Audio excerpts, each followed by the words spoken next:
You can be an empire, or you can be a debtor, but you cannot be both. For 80 years, the United States defied this rule.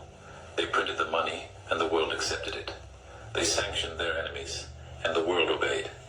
They were the masters of the universe, but this week, the master had to go begging. In Caracas, the United States is doing the unthinkable.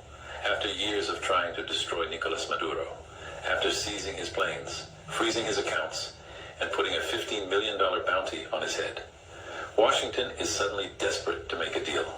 Why? Because the petrodollar is dying, and they need Venezuela's oil to save it. And in Washington, the new Treasury Secretary, Scott Bessent, is facing a nightmare. He needs to borrow $3 trillion this year just to keep the lights on, but his usual customers aren't buying. So he is forced to look across the ocean to the very country the U.S. calls its greatest enemy, China. Do you see the irony? The United States is currently waging an economic war against the two countries that it needs the most. I worked at the IMF for many years. I have seen this pattern before. When a superpower starts begging its enemies for resources, it is not a 4D chess move. It is a liquidation sale. Today we are going to look at the two desperate deals happening behind closed doors. The oil deal in Venezuela and the debt deal with China. Because if either of these deals fails, the American economy does not just recession, it stops. Let us start with the humiliation in Caracas. If you want to understand how weak the American empire has become, you do not need to look at the GDP numbers. You just need to look at who they are shaking hands with. 5 years ago, the United States declared that Nicolas Maduro was not the president of Venezuela. They recognized a man named Juan Guaido. They froze Venezuela's bank accounts. They seized their airplanes. They even put a $15 million bounty on Maduro's head, like he was a cowboy outlaw in a Western movie.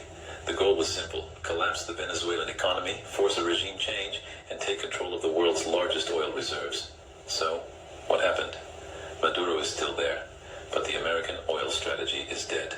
You see, the United States made a catastrophic miscalculation. They assumed that if they sanctioned Venezuelan oil, the world would stop buying it.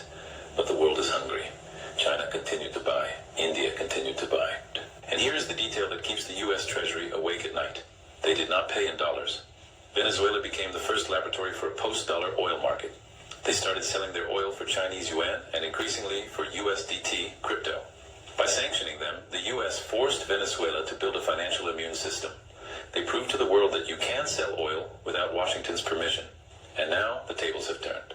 While the U.S. has plenty of oil in Texas, it is the wrong kind of oil. It is light sweet crude. But the massive American refineries in the Gulf Coast, they were built 50 years ago to process heavy sour crude. Without that heavy oil, the refineries choke. They cannot produce enough diesel. And if diesel runs out, the American supply chain stops. So we see the unthinkable. American diplomats are quietly going back to Caracas. They are issuing waivers to companies like Chevron to pump oil in Venezuela again. They are offering debt relief. They are essentially begging the man they tried to overthrow to please turn the pumps back on. This is not diplomacy, this is surrender. It proves that when push comes to shove, the United States needs the Global South's resources more than the Global South needs the United States' permission.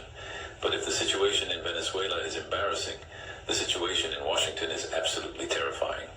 While the diplomats are begging for oil, the Treasury is begging for cash. This is where the new Treasury Secretary, Scott Bessent, finds himself in a trap. The American public thinks the Treasury Secretary's job is to manage the economy. It is not. His job is to be a salesman. Every single year, the U.S. government spends trillions more than it taxes. To fill that giant hole, they have to sell paper, U.S. Treasury bonds. For decades, this was the easiest job in the world. The entire planet lined up to buy American debt because it was considered risk-free. But this year, the math has broken.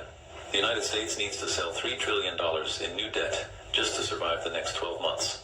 And the question Mr. Bessent has to answer is, who is going to buy it? He looks at Japan, traditionally the biggest buyer.